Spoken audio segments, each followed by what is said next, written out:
जय श्री राधे। हमारे देश में होली मनाने की प्रथा प्राचीन समय से चली आ रही है। विद्वानों के अनुसार होली सतयुग से मनाई जा रही है।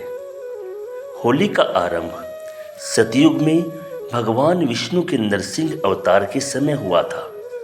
उस समय एक अत्यंत पराक्रमी दैत्य राजा था जिसका नाम था हिरण्याकुश। हिरण्याकुश के भाई हिरण्याक्ष का वध भगवान विष्णु ने वराह अवतार लेकर किया था।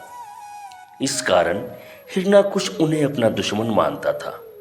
हिरण्याकुश का विवाह क्यादु से हुआ जिससे उन्हें प्रहलाद नामक पुत्र की प्राप्ति हुई। एक बार हिरण्याकुश ने मनचाहे वरदान की प्राप्ति के लिए ब्रह्मा जी की तपस्या शुरू की। इस दौरान देवताओं ने उसकी नगरी पर आक्रमण कर दिया और अपना शासन स्थापित कर लिया। उस समय देवऋषि नारद ने क्यादु और प्रहलाद की रक्षा की और उन्हें अपने साथ अपने आश्रम में ले गए। नारद जी की संगत में रहने के कारण प्रहलाद भगवान विष्णु का भक्त बन गया। उधर कई वर्षों तक ब्रह्मा जी की तपस्या करने के पश्चात हिरण्याकुश ने ब्रह्मा जी को प्रसन्न किया और उनसे वरदान मांगा कि मेरी मृत्यु ना किसी व्यक्ति से हो, ना किसी पशु से, ना ही किसी अस्त्र से हो, ना किसी शस्त्र से, ना दिन में हो ना रात में, और ना ही भवन के अंदर हो ना ही भवन के बाहर। ब्रह्मा जी ने हिरण्याकुश को यह वरदान दे दिया। उसके बाद वह निरंकुश हो गया। उसने देवताओं से पुनः अपना राज्य प्राप्त किया और ऋषि मुनियों की हत्या करने लगा। किंतु उसका पुत्र प्रहलाद भगवान विष्णु की भक्ति में लीन रहता था। जब हिरण्याकुश को यह बात पता चली तो वह बहुत क्रोधित हुआ, लेकिन उसके बार बार समझाने पर भी प्रहलाद ने जिद नहीं छोड़ी। तो उसने अपने पुत्र को मारने का फैसला लिया। उसने अपने पुत्र को गर्म तेल के कढ़ाई में डलवा दिया, लेकिन भगवान विष्णु की कृपा से प्रहलाद को कुछ न हुआ।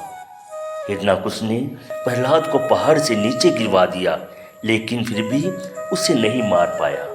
इस प्रकार उसने प्रहलाद को मारने के कई प्रयत्न किए, किंतु विफल रहा। हिरण्याकुश की एक बहन थी जिसका नाम था होलिका। होलिका को ब्रह्मा जी से वरदान में एक वस्त्र प्राप्त हुआ था जिसे धारण कर उसे अग्नि भस्म नहीं कर सकती थी। हिरण्याकुश ने उससे कहा कि वह प्रहलाद को लेकर अग्नि में बैठ जाए ताकि प्रहलाद अग्नि में भस्म हो जाए। लेकिन विष्णु जी की माया से चली तेज आंधी में होलिका का वह वस्त्र उड़ गया और वह अग्नि में भस्म हो गई और प्रहलाद बच गया। होलिका के जलने और प्रहलाद के बचने की खुशी में नगरवासियों ने उत्सव मनाया और एक दूसरे को रंग लगाया। तभी से यह त्योहार मनाया जाने लगा और इसका नाम होली पड़ गया। अब तो हिरण्याकुश बहुत क्रोधित हुआ। उसने प्रहलाद को एक खंबे से बांध दिया और मारने के लिए दौड़ा। तभी भगवान विष्णु खंबे से नरसिंह अवतार में प्रकट हुए। उनका आधा शरीर मानव का था और आधा शरीर सिंह का था। वह हिरण्याकुश को भवन की चौखट पर ले गए और संध्या के समय अपने नाखूनों से हिरण्याकुश का वध कर दिया।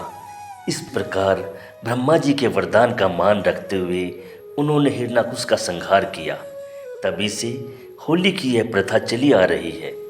इस दिन होली को जलाया जाता है और अगले दिन सभी एक दूसरे को रंग लगाकर यह त्योहार मनाते हैं।